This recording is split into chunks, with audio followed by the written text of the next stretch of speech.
अस्सलाम वालेकुम व्यूअर्स। आप सब लोगों ने देखा होगा कि इमरान खान साहब की जो सोशल मीडिया टीम है उन्होंने लोगों को ऐसी ऐसी चीजें दिखाई हैं कि वो नाकाबिले यकीन है कि ऐसा भी हो सकता है।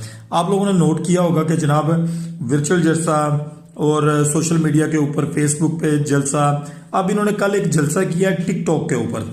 वो टिकटॉक वाला जलसा मिनिमम कोई तकरीबन 1 करोड़ 35 से 40 लाख लोगों ने देखा जनाब, और लोगों ने उसके अंदर अपने कमेंट्स भी किए।